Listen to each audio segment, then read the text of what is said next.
fathers will understand. I told you he was an awesome dad. What's up, dudes? Welcome back to Doodla. I'm Michael. I'm John. And today we're joined by Josh Mackey. Josh. What's up, dudes? Thanks for joining us. Josh. We have known you for a while. You've known John longer than you have me, but thanks to John, you met me. This is true. So I guess it all kind of stems back to John. It's John's fault. You know, it's just what I do. I'm a connector of people, of great people. Well, the crazy thing is we decided last weekend, I think was the first time all 6 of us, wives included, were hanging out, just the 6 Which of is us. wild. Just us. In what, 3 years of, I think how we've that's been friends possible. for 3 years, but It is kind of wild. Yeah. not bad on our I mean, part, we've hung so. out in group settings, and church settings, and small Guys group hang setting, out, guys girls hang hangouts. out, but Yeah. I think I none mean, I've known John since he was in his diapers. I mean, he was in his 20s, but it was still a messy time. I finally made it through. Yeah, it through. Yeah, we don't have to put a pad on under him when he sits on our nice furniture. So. Only when I get excited.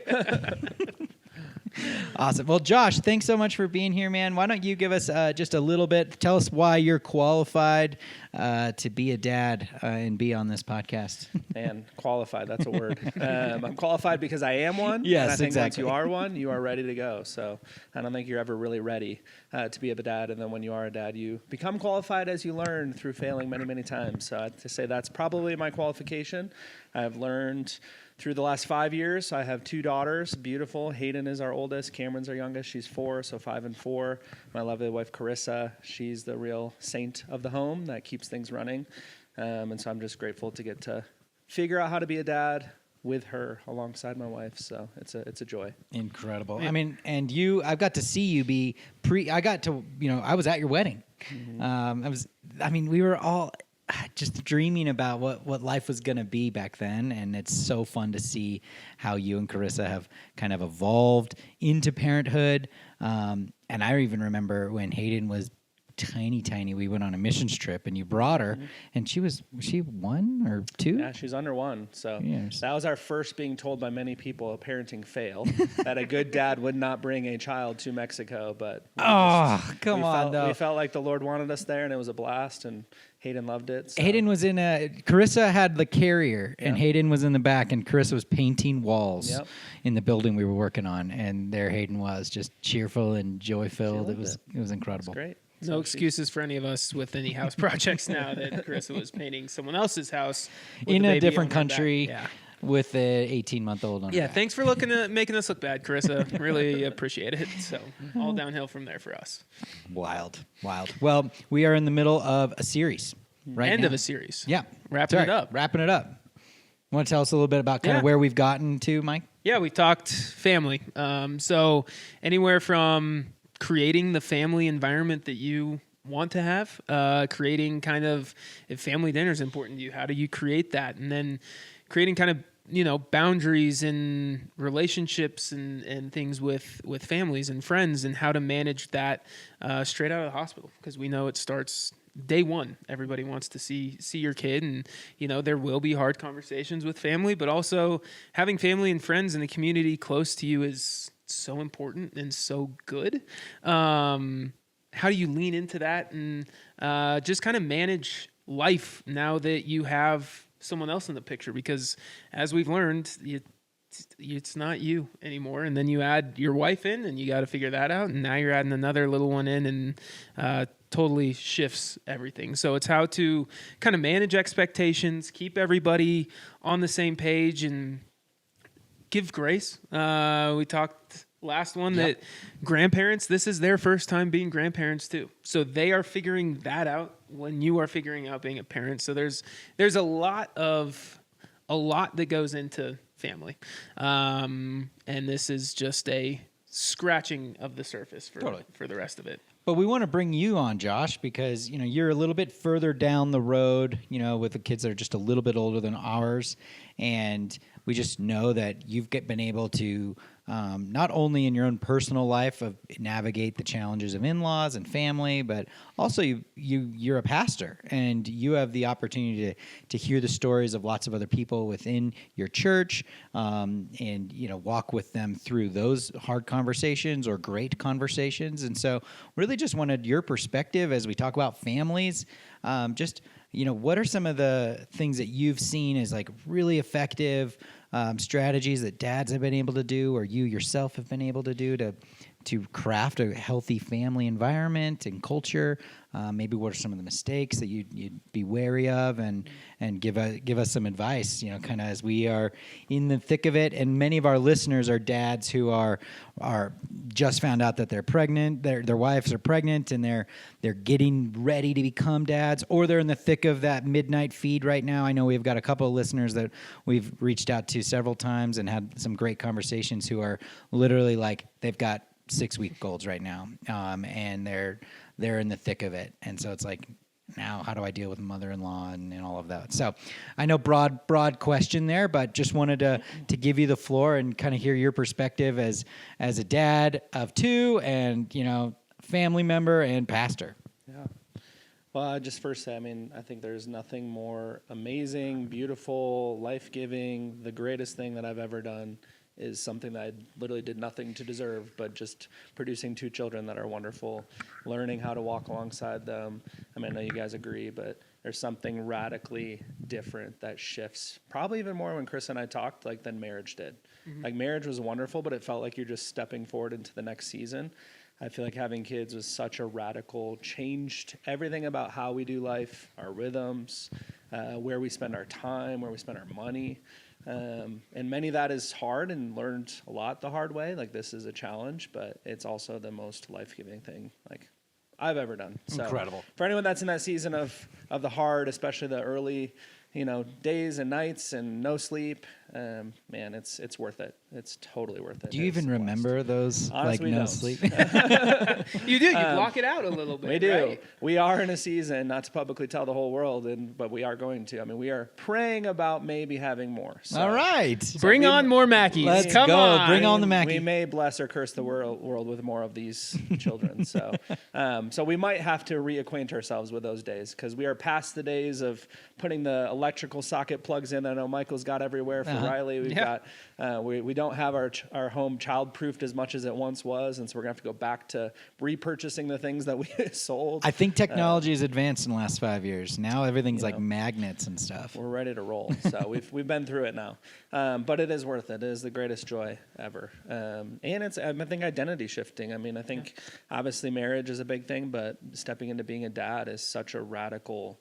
I don't think any of us ever are prepared for that shift. Yeah. And you don't really understand it, and you're still learning about what does that mean, and so much about who you are changes the moment you have a child, and it's going to constantly change because the kids grow, and new needs and new challenges of how are we going to raise our child, and where are they going to go to school, and what do we want their future to look like. And I think it's presented more in our home, a lot of conversations about who are we as a family, and what do we want our children to follow after, and are the things that we are doing in our daily rhythms, our weekly rhythms, actually producing the results that we want to see for our children.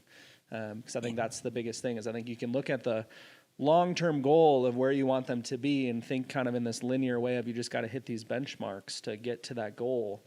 But life doesn't always work in this linear way, and we have to learn how to walk through seasons and challenges, and different seasons require different approaches. And so it's been a real big learning thing for us. No kidding. You said something really interesting. You just said following up on the rhythms, the regular rhythms within your home. And we've talked about I remember the first of this series, we talked about setting values, Mike, about who do we want to be as a family, and that entails we want to have pizza on Friday nights, and we want to pray before dinner, and whatever those kind of things are. But you're hitting on maybe even something deeper with rhythms. What are some of the rhythms when you say that? What does that mean to you? Yeah, I think for us there's a few things. I think there's the first overarching question of who do we want to be? And then starting to go from there, how do we establish rhythms that produce that? I think I've seen, especially as a pastor, in our culture today, we can get so overscheduled and so busy in a way that we are controlled by our kids' schedule. Oh, totally. I hear that story all the time where it's Yeah, like, I I mean- became a cab driver for 10 years. Yeah. And some of there's a beauty of just raising kids that, as your kids step into the things they're passionate about, you bend for your kids' passions. But there's also a lot of things that I think we kind of operate without actually asking the question, is this actually raising our kid to become the kind of person character-wise? Are they living with joy and peace? And are they actually operating in a way that they're experiencing life to the full? Or are they just following through the path that seems like the world wants to craft for them? So I think it's really important for us as we're thinking about our girls to not be thinking from a fearful approach of looking at, all the things the world can throw at them, but more of a vision approach of like, who do we want them to be, and how do we allow space for them to grow and figure out who they are, but not be controlled by so many of the competing ideas in the world. And so one of the things for us, rhythms that we really value is a Sabbath, which, if you're not a Christ follower, if you haven't really heard that word before, it's really just an intentional day of rest and recovery.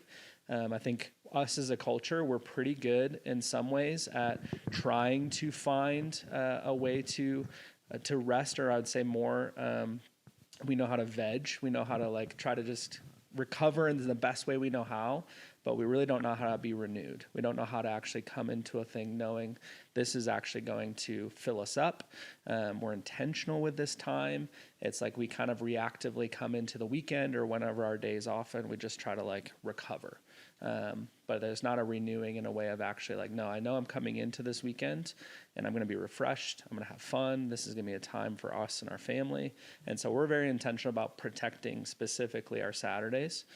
Fridays as much as we can. Being a pastor, I get Friday, Saturdays as sort of our days off. But with really our Sabbath looks like we want to spend time with people that we know are going to be fun and life-giving, that we're going to do stuff together, like hanging out with you guys. Like we want to do stuff that our kids are going to have fun. Like they want to see, like this is like our time to enjoy. Sabbath isn't this like I'm removing myself, or I'm removing all the things in this life. It's actually a time to do the things we want to do. I remember when I was growing up, it was like a lot of Sundays were chores days, and I kind of dreaded them. It was like, today's the day we're doing laundry and we're mowing the lawn, and it was like, geez, this is more work than the regular week. Yeah, I mean, we want to have good food, like we want to Yeah. have fun. For me and Krista, we want to have good sex. Like this is like a day that we want to really have intentional. And so I think there's something beautiful about that many of us, I think we work for the weekend, but we don't use the weekend in a way that actually produces life in us. And so it's this kind of, you're constantly dragging, and by the end of the week going into it, really not ready to go into the next week recovered. Yeah. Did you guys have these conversations when Hayden was like 1 or born, or have these evolved over the last like 5 years? Yeah, I think they're always changing. I think, part of the reason why some people don't like Sabbath is to get legalistic, right? Yeah. And so we want to be very flexible with it. So we've had seasons where we did Sabbath on Fridays, where we did them on Saturdays, where we did 12 hours, where we did 24 hours. So I do think there's a invitation more for, we want to think about what is the season we're going into as a family. And we know this season, like we've just planted a church. With that, there's some Saturdays where people are really struggling, and we have some people going through some really hard stuff. And there's a reality that my job is to be a pastor and to love people, through their hard things. And so I'm available probably in ways that I wouldn't have been if maybe we were a more established church, and I can set some stronger boundaries in that way. So we know there's certain seasons that, hey, we have to be a little flexible in this. But with Hayden and Cameron, I think they're getting to the age of starting to understand. We, for our Sabbath, we've gotten out of the rhythm of it recently, but would start and kind of end the Sabbath with a time of worship. We'd light candles. We'd have fun. The girls love to sing and dance, and so we just let them kind of kick off our day with that, and good food. Oftentimes it's like ice cream for the girls is a big thing because they get excited about that. Yeah. So, Praise the Lord with ice cream. Let's Everyone go. loves ice cream. so I think it's more of we want to start showing them like, hey, it's actually a really good thing for us to slow down, to have fun, to not always have something scheduled or planned, that we can have a scheduled planned time of doing nothing. Yeah. And that nothing is actually intentional. It's not just now we're going to veg and what do you guys want to do? but it is a, hey, we're going to go to the park and we're going to have fun, and we're going to cook food and teach the girls, certain things. Like, our girls love to help. They've got their little plastic knives and they'll chop up the veggies. And so a lot of those kind of things we just like to do as a family, and try to build that as a rhythm as best as we can. So I do think Sabbath is one of those things that our culture, and whether you're a Christ follower or not, we've kind of lost the invitation that we see in Scripture and who we're called to be, that we actually are human and have limits, and that we need to actually practice those limits. We're not built to be machines to just go. Yeah. Well, I think that's so good for dads out there, that like these things that you want to plant and like start for your family, they evolve, and there's seasons of them. And like, you don't like we talked about in, what family are you going to be? You don't need to have that figured out right now, like starting the conversation when you start having a family, but knowing that things are going to change. There is going to be seasonality to it, and that, you may have different priorities that come up, but like having kind of that goal, right, of a Sabbath, of what that looks like, and, whatever that looks like for you, and finding how, what your Sabbath is, whether it's a pizza movie night or, pancakes and Disney movies on Saturday, or, whatever that is. But you don't need to have it figured out right now. You just need to kind of start having that conversation as a new dad. I think that's pretty freeing, because I know I'm somebody who I'm like, okay, if that's what the goal is, and here's our measurable, we got to make sure every Saturday we're doing our movies. Yeah. And it's like, no, there needs to be some flexibility. Yeah. And I think if you're listening to this right now and you're like, I want to be a good dad, but I also don't really know what values I want to instill yet. And I can imagine, having a really healthy relationship with my son and playing catch and, bonding about life. But how do I get there? And it's like that kind of freedom that you're just talking about, Josh, where it's like, I have this goal. I want our family to value having margin and less busy and less frantic, and feel refreshed every week, and have some space for family time. But knowing that I also work a job that requires a lot of me, and I'm going to have to bounce around, and people are going to be in and out of our house, and just like instilling that it's okay to be flexible too. What a cool story to teach your girls too, to be like, hey, I know Saturdays are our Sabbath, but here's the reality of this situation, and we're actually all going to go and serve that family this week. And guess what? Because we didn't get to do a whole lot today on this Saturday, I'm actually going to take Monday off, and we're going to go to the park or whatever that might be. And you can kind of create, showing your kids what it looks like to be flexible and also real. How do you start having, if someone hasn't had kind of this value conversation yet with their spouse, how do you start having that conversation to start having these sort of plans and ideas and things that you're able to strive for? Mm-hmm. Yeah, I think it's something that we're not really, if you weren't modeled it, it's probably very new and different to even think about, like, what is the vision, or who do we want to be as the Mackey family, right? I think that generations ago, there was a much more of a strong sense of a pride, or like this is what it means to be a Mulhern. This is what it means to be a Colander. This is what it means to be a Mackey. Nowadays, I don't think that that's quite as true. And some of it's because we come from broken homes. Some of it's we've kind of been modeled things that we're trying to respond to. We want to be different. Some of it's just we don't really know like what we're supposed to do. So I think the first thing is just being okay with it being a nebulous and a forming thing that may change over time. But I think it's so important. I remember when Chris and we had our first conversation around, like, what does it mean to be a Mackey? What does it mean for us as a family? I was not raised in a super strong Christian home, so I had very little language around, what does it mean to raise my kids to know the Lord? What does it mean to have healthy boundaries? Those were not things that we ever talked about. I think I was discipled, which just means I learned in a culture of reactivity. Like, I respond to the world around me. And I think we as people are, that's how we learn to operate. We respond to the expectations of my job. I respond to the calendar of work and school, and I just have to respond to everything. So I think when you take time to be intentional and say, hey, we don't want to respond to and react to the world. We want to actually be proactive. We want to have a vision for who do we want to be, because then it allows us to actually filter and say, this thing that it feels like is telling me I have to do this is actually taking away from who we're actually wanting to be.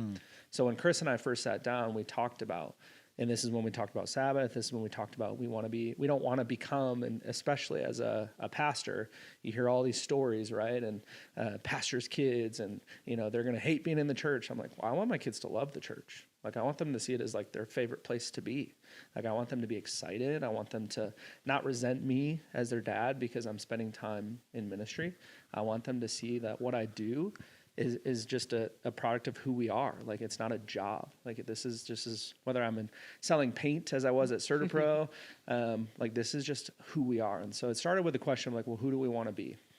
And the one practical tool that we did that is corny, but it worked. We have this sign in our kitchen that we have an acronym based on our last name. So each letter of the name kind of represents, here's a value that we want to have as a couple. That's great. That's how it started. Unless your last name is 3 letters long. Yeah. You might want to extend it. Maybe do both your names hyphenate or something.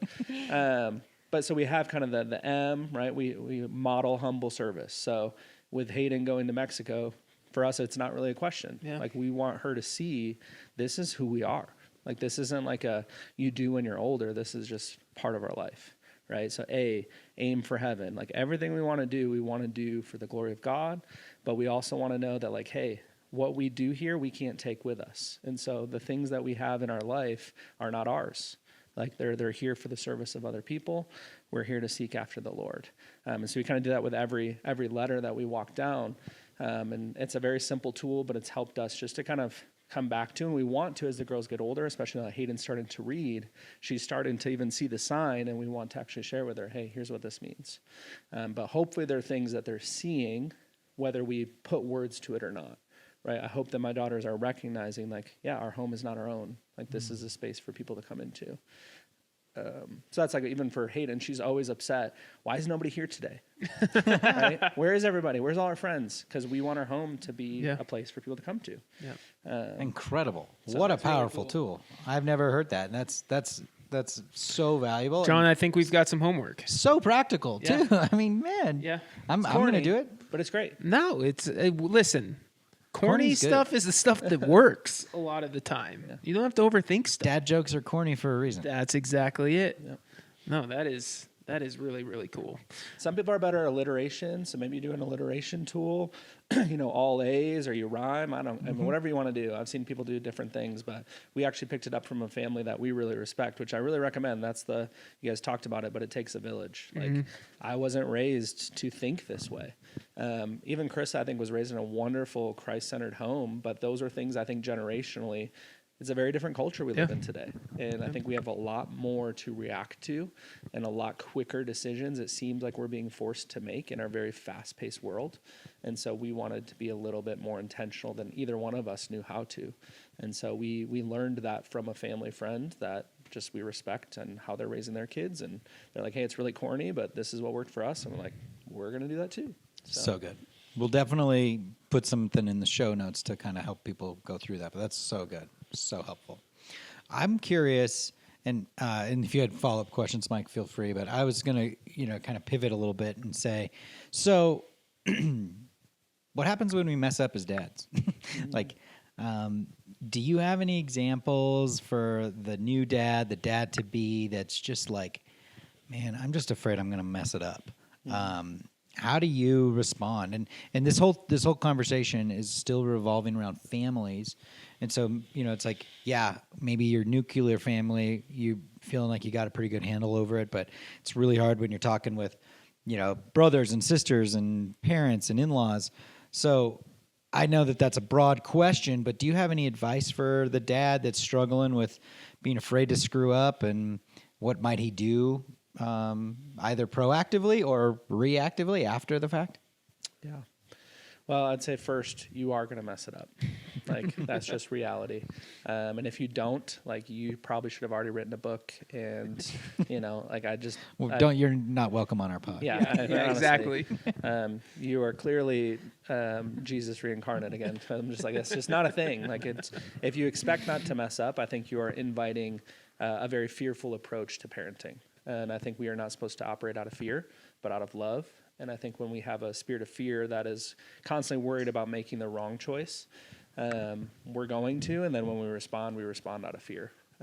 We make decisions out of the worst case scenario. Where is our kids going to go? And it's my fault that they're going to get there. I think the reality is kids, one, are way more moldable and forgiving, and they don't even remember the little mistakes that you think were the biggest thing in the world. Like I can tell you countless stories of times where I thought I'd killed my child or abandoned them in a moment of need, and they don't even think about it. Or I post something silly because making fun of her that I'm like, this could ruin her life, thinking, I'm making fun of my child publicly, and we're having to learn some of those things. As a pastor, I can't share every story because my daughter one day will be old enough to know that that's probably not appropriate for her junk to be mailed. So even that, I've already done some things that I look back and I'm like, that probably wasn't the best approach, or I probably said this the wrong way. And honestly, I think the most important words you can say in a marriage is the same one with your kids. Like, I'm sorry. Like if we learn to model humility, I'm not perfect. I don't know all the things. I can tell you I'm probably gonna cry sharing it, but we were driving, and when I cut my thumb on a table saw, and I saw doing an incredible project for your project. family. It was wonderful. So grateful. I love it. I think it's so important that you have hobbies and things you love to do, especially when you're in ministry or a job that feels like it never ends. There's not an end to my job, which I love. I love that every day is a new challenge. But you need to sometimes have something that I can look at. Like I did that from start to finish, and it's done. Yeah. Like parenting's not that way. Like work is not that way. So I needed a project. Problem is, cut your thumb on a table saw. It's not a good day. But I view it as a teaching opportunity. So I tell my daughters, hey, this is an example of daddy's not perfect. Like daddy make mistakes. Like I'm okay. Like it's fine. And Cam says, no, daddy, you are perfect. Aww. Little Cam. Yeah. That's what you live for. I'm like, I'm not, but yes, that's what you want to That's hear. the coolest friggin' thing. But I think there's a beauty to be able to be a dad and to model and know, like, we make mistakes. Like, I made a wrong choice. I did something wrong. I hurt your mom, and we apologized. I laugh because we'll have an argument, me and Carissa, and the girls will see it, and they're starting to be aware, which is something as a dad you start to realize, now you see, like, okay, I can't just have all of the conversations in front of my kids all the time, or you can, and you have to learn how to be able to acknowledge, hey, mommy and daddy we're good. Like, we can disagree. We can have a hard time. I forgive mommy. She forgives me. We love each other. And for them to actually see that you're not perfect and that you have disagreements, I think sometimes we feel this pressure. We don't want our kids to see the brokenness, right? And the problem with that is you're broken. So if you try to hide it, either you're going to do really, really good at it. So you're going to set this expectation of my parents were perfect. So now I have to find someone who's perfect and I have to be perfect. And that's an impossible standard for someone to live up to, right? Or they're going to find your dirty laundry and it's going to really wreck some of that image that they had of you because they don't have a way of understanding how to deal with brokenness and forgiveness. And so I think it's so much more powerful as dads if we can really model, I'm sorry. Yeah. No, that's great. I remember I was talking to, I don't even remember who I was talking to, but it was someone I respected, and he was telling me that his son and I were about the same age, and he said that his son told him, like, Dad, you screwed me because you and mom never fought. So the first time, like, he and his wife got in an argument, he didn't know what to do. Like, it's over, I guess. Yeah, he's like, I never saw you guys fight. So, like, I didn't think that was a thing. And it's the same thing of, like, you don't want to see, knockout, drag out argument. But, like, having a disagreement and having those hard conversations around your kid, not necessarily, like, completely shielding him from them, because you have to protect him in some way, right? And there are conversations that you just do not need to have around your kids. But it is a good thing for them to see, like you're saying, that as much as we love each other, we sometimes we disagree, and we need to just go catch our breath somewhere else, and it's not a bad thing. And that's the way to kind of go about that. So that's like that is such a good reminder from like for now through Forever. ever, right? Like it is not a bad thing to have that, because you would never think as a dad, like, oh, we never fought in front of our kids. That sounds like the best scenario. But then all of a sudden, and that's where as a dad, you are going to screw up even when you don't think you are going to screw up. Even when you think you are doing everything perfect, somehow there's going to be something that, you didn't teach your kid. But you hit on something at the very beginning of this whole conversation, Josh, is that they are able to learn, and they are able to take it all in. And if we show them what it looks like to say, I'm sorry, if we show them what it looks like to have a disagreement in a way that still is loving, like you can disagree about an outcome and still get to a place where you still feel like you're on the same team. And if our kids can watch that happen throughout their childhood, I mean, man, they're going to know how to deal with conflict when it comes to their own relationships, work, school, like conflicts on teams, conflicts with bosses, like in business. Like, think about all the skills that you're giving them just from watching you fail and ask for forgiveness. And if you do that as a dad, you are already setting your kid up to be in the top 1% of our world. Yeah. Because clearly our world does not know how to engage with conflict or challenge, right? And I think if we can have some emotionally healthy modeling of I'm broken, I have to grow, I think our kids will have permission to do the same. So good. As a youth pastor, I think that was probably one of the greatest things that I saw out of older kids was they felt this deep anxiety of expectation of who they're supposed to be, and they don't have permission to fail. And I think if they start to see more and more out of your parents especially, but the village of people that you choose to surround yourself with, right? Hopefully you have other people showing like, hey, yeah, he may on the outside be this super successful human being, but there's a lot that he's had to grow to get to that place as dad, as husband, as whatever your title may be. But it all comes back to that vision of who am I actually? Because I think oftentimes we think about, well, I want my kid to be like this. But then you don't really think about, well, who am I? Yeah. And your kid is becoming more like you. Yeah. Like we learn by osmosis. That is what discipleship is. I think we in our education system think, well, we learn all the data facts, right? And then I can go choose who I want to become. That's not how the world really operates. You become like the people that you surround yourself with. What's the phrase? You look at your closest 5 friends and I'll show you yourself or something? That's your future. Exactly. And it's true. And I think that's why it's so important to recognize, like, especially for your kids early on, like what they're learning is what you are modeling. Like I can tell my daughter, hey, you need to say you're sorry. But if I never model like what that actually looks like in practice, they're just hearing a rule, right? That may or may not be one that they choose to break. Instead of saying, hey, this is why. This is because I hurt your mom. Like it's okay for me to apologize. Yeah. And it's okay for her also to wrestle with it, but to forgive. Incredible. So I think there's so much beauty in that. And I think the big thing for me as a dad, especially being a pastor, is that picture of like, okay, who are we becoming and what is our mission? Like what is the vision for who we want to become? And I think I heard it, there's a good book, I can't remember the name of it, but Taking Back Your Family by Jefferson Bethke.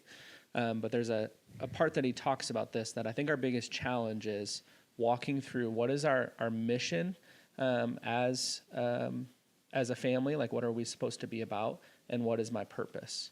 And I think oftentimes we have it where we have kind of this competing ideas, well, my purpose in life, like my work, can take over some of my family. So I have both my mission and my purpose, and they kind of compete. And so we often will have this idea of like, well, I'm always competing with my family because I have to do my job. And I don't really have a great, strong mission because my mission contradicts with my purpose. Or we have this idea of like our mission as our family. Sorry, I think I wrote it down actually, but sorry, here's what it is. So family and mission. So we have the two. That's not purpose. So family and mission. So I have my family and I have my mission or my purpose of what I'm doing in life. And those can compete. Or I feel that. I've felt that tension for a long time. yeah. I think all of us do. Like that's a real thing. If you want to actually have your life have meaning as an individual, right? I want my life to mean something. I want to make an impact. I want to do something good with my life. I think that's an innate part of who you are as a human being. So they can contradict. Or you can kind of go the other way where you see this a lot, where you make your family as your mission.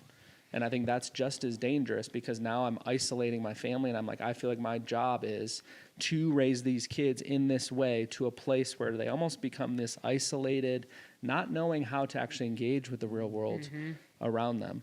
And I think the better approach is family on mission. It's like, what is the actual vision and mission for our life? What is our purpose together? And how do we do that together? And I think part of that is inviting your kids into your purpose, your mission.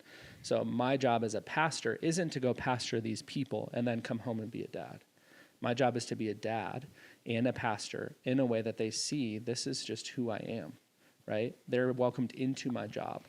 Like when most people growing up, when they were in a culture, like trade culture back in the day, you were raised in a carpenter's home, you became a carpenter. Why? Because you watched your dad, you watched the people around you do the thing that you're going to do, and you learned how to do it.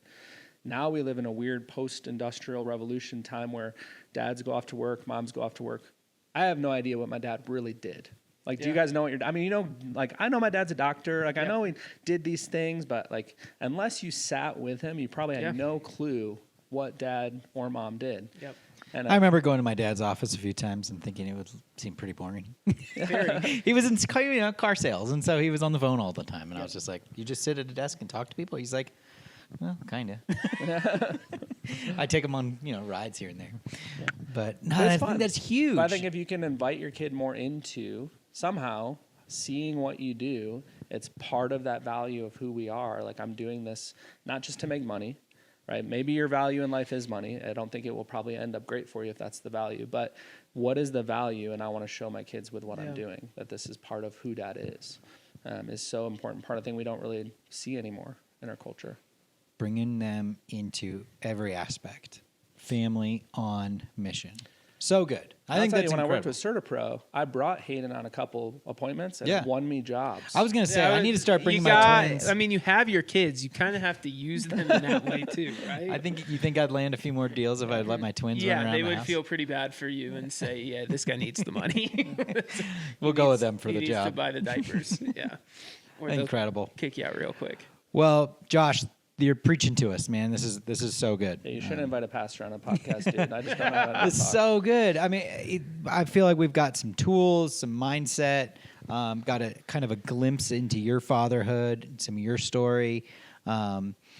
Just maybe one last thing before we kind of wrap it up. But what's your favorite part about being a dad? Oh, man, it's all so good. I think seeing the uniqueness of my children. I think that's something that you don't really think about. Like if you have siblings, you realize how different probably you are from your siblings. But I love seeing the unique nature of who Hayden is, who Cameron is, and growing into some of their personality, how it changes, but how they are growing in confidence. And it's just so fun to watch them learn and learn how to do life and be human. It's just a joy. I don't think there's anything more fun to do than just to see our kids grow. It's going fast. So that's the thing that I would say. I know you guys are on the earlier, like a couple years behind, but I'm like, man, it is insane to me that I have a 5-year-old about to go to school.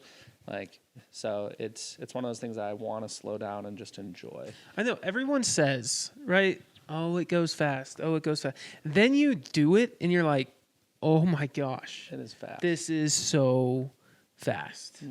Days are long, years are short. And it's the most cliche thing, but when you are actually, you just look at your kid and you're like, wait, how are you this old already? Which is why I think one of the most important advices that I've got is both the Sabbath, but also I think because life comes so fast, right? We want to have these big moments with our kids, like memorable things. So we plan a big trip. I do these cool stuff. I bought this big cool thing for them. The most important thing is the little things, the consistently dinner every night or whatever the routine is. But that is going to be doing way more for forming who your kid becomes than trying to make up for it with some massive, surprise and cool thing. I do plan on pulling my kids out of school for ski days very often. Which is lovely. But John's going to get calls from the front office or Viv will. Viv will. It'll be like, Sorry, Viv, your kid is absent for, Ferris Bueller's Day Off 9 times. That's how it's going to be. she's going to be, what? I thought they were at school. She's going to look at my location. Yeah, and John's going to be Sorry, up in the they're at Winter mountains. Park. Yeah. That's hilarious. But you got to do those things, right? And Gotta do it. But you're right. It doesn't make up for the little things. Yes. Well, that is a little thing. That's not like a big, huge plan. I think doing a consistent, hey, this is more important to us. This is a value we have. Time together doing something we love than being in school. Like, let's be real. I think sometimes our school system is really a glorified daycare that's there for you to have time from work. But if it's like, hey, we've got the flexible job, I've got the time, and I want to spend it with you, I believe fully parents should have the authority to say, hey, today we're going to do a different type of education. So Stamp of Preach it. approval I'm for all you, for it. John. Preach it. You Preach got it. the stamp We of got the public pastor's school- approval. The I'm public rocking school it. system may not agree with you. I think there's a limit on how often you can do that, so you might want to be careful. But yeah, there's a reason why we are doing a different schooling system. I get to do whatever we want, which is lovely. Incredible. All right, Josh. We end every episode with some rapid fire questions for just dad life. So we'll go ahead and rattle them off, and it's just as quick as you can answer them. Okay, you ready? Those are fighting words, but I'll try. Okay. Yeah, and you try and keep these, Brief. Yeah. I've got one top of my mind. Okay, go. All right, there are pink jobs and blue jobs in the house. What are 2 blue jobs that are yours? Cutting things. including Mainly my finger. including hands. No, grilling for us is something Krista loves that I love to grill. So I do a lot of the cooking, and especially grilling. So that's a big one. Projects, anything outdoors. Yeah. She'll mow the lawn and do some of those things. Like, she loves to do that. But anything with construction is for sure me. Painting, all her. I hate painting. I worked for a paint company. Once I saw real painters, I'm like, no, never again. So she's a much more meticulous painter than I am. That's fair. What is your favorite dad snack that you steal from the girls? Oh, gosh. Honestly, our family is way too healthy. I was It is gonna- brutal. But Chris's dad is a police officer, and he gets a lot of free candy. So this is something I've gotten in trouble for recently. But Glenn dropped off literally a massive bag of Reese's peanut butter cups, peanut butter M&Ms, all these things. Amazing. And Chris is like, hey, the girls are going to sell that at a garage sale. I'm like, no, they're not.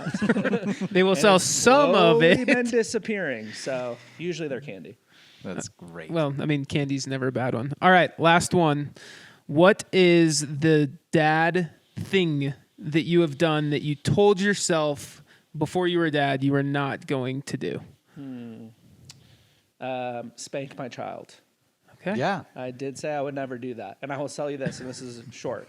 I promise I would never spank my child, especially out of anger, which I've never done. I've been very intentional with when I have spanked, explaining why I'm spanking. It's only happened twice, but once with Hayden, the last time I realized I can't do this. She can't handle it. No, she can handle it great. I can't hit hard enough. She just literally burst out laughing. Thought it was the funniest thing ever. So now the funny thing to do in our home is to spank each other because she thinks it's so silly. But I realize I cannot spank my child. Like, I just physically can't. So that is There something you I go. did. There you say go. no, and it has backfired. That is hilarious. You told that story a couple weeks ago, and it was just as funny now as it was then. I can't imagine trying to discipline, and because I know I did it. I had younger siblings, and I remember my youngest sister. She's 16 years younger than me. My mom would try and discipline her, and she would just look dead in her eyes and laugh at her. And it's like, I don't know what to do. Like, it just like makes you more mad, but at the same time, it's kind of funny. Kind of diffuses the situation. I was laughing. So it turned into a wonderful moment, but I don't think my daughter learned anything about why she shouldn't have done the thing she did. So I don't even know what she did, but it was enough that I felt like it was time that she needed a spanking. So Incredible. Well, thank you, Josh, for the wisdom, for the stories, for the laughs, for the tears. Man, it's been just a joy to have you on the pod. We will do it again.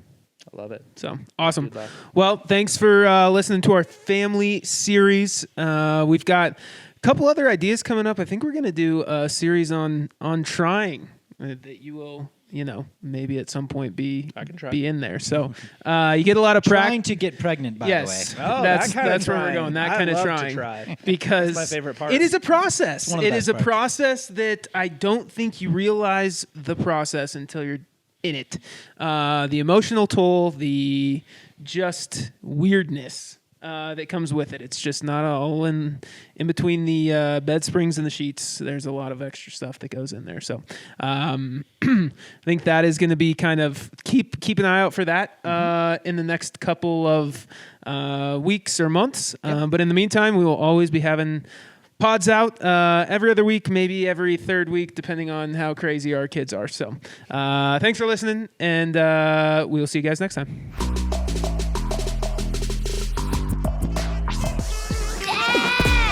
Daddy out! Dad! It's a lot of lights, Dad. You fathers will understand. I told you he was an awesome dad.